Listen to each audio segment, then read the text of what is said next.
We have within the CBI had a lot of conversations around how we'll judge the budget tomorrow. And as you mentioned, our CEO yesterday was out talking about how we want to avoid Groundhog Day budgets. So we don't want to be here again in a year's time looking at budget tax rises again.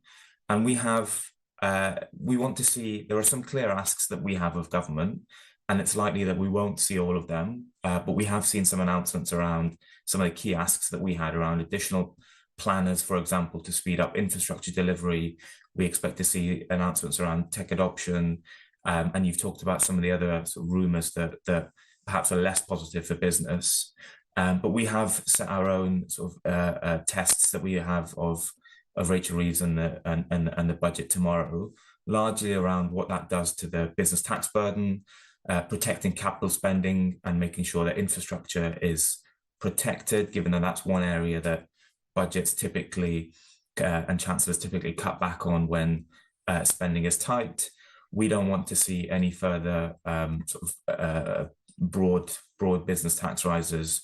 And the other key thing, and you talked about the markets in particular, is the Chancellor leaving herself sufficient fiscal headroom so that we can all comfortably stick to one fiscal event a year, right? And that there doesn't need to be any tinkering between now and November next year. I think those are key for the Chancellor to achieve tomorrow. So, Mohammad, you have established very clearly what are your parameters when you're going to be assessing the budget tomorrow, ultimately. But you had conversations with the business secretary yesterday. Were you reassured in any way that that number 11 is actually taking into consideration all of the points that you just outlined for us? So I think as you say, we had the Secretary of State for Business, Peter Carl, yesterday, and he actually announced the British Industrial Competitiveness Scheme, a scheme that we were looking at to support energy-intensive manufacturing firms within the industrial strategy to lower their energy costs. I think and again, our CEO was out early September saying that the government has to look at its manifesto pledges, in particular income tax, given that the world is very different now. And the fiscal situation is very different now compared to when this government came in. And one of our asks was actually around breaking that manifesto pledge to increase income tax, because it's a broad-based tax. It's not as distorted as some of the other measures that you've talked about, which are rumoured for tomorrow. And so I think there are probably areas where we and the Treasury and the Chancellor may almost sort of disagree with, and where we see divergences.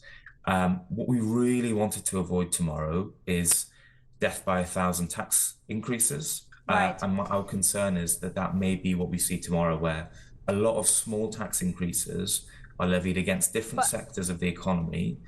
Excuse me for really interrupting. to consumers, for business sentiment. Mohammad, I just would like to get a clarification there when it comes to tax rises, because it's inevitable. We know that they are coming. We just don't know what shape they are going to take. We know how businesses complained about the budget that Labour government presented last year. But when you think about the fiscal position of this country at this stage, someone will have to be contributing to this fiscal situation, and some sacrifices will be required also from the business community. So to what extent, how far can the business community actually go? So this time last year, the Chancellor said that this was a one and done budget, that she would not come back for more from the business community. There was a significant increase in national insurance contributions that employers had paid, that businesses paid last year. If the Chancellor is serious about achieving economic growth, which is her number one mission, then we have called for no further tax rises for business very clearly in our budget submission and in our asks in the lead up to this budget. And that is largely because if we want economic growth, which would then help increase tax revenues, that is what we have to try and stick to for tomorrow, and that's what we will be looking for. I think it's really important to stress that margins have been eroded as a result of some of the tax rises, and we, on the international stage in particular, pay some of the highest energy costs across the world and Right. across, in particular, the developed world. And so businesses are really struggling in the UK. And what we're not seeing is that surge in business growth and investment that we desperately need to then support the government in plugging the fiscal gap that currently exists. And so Inter- that's the point I'm trying to make here, is that we don't want to see any further business tax rises Very come the clear. budget tomorrow.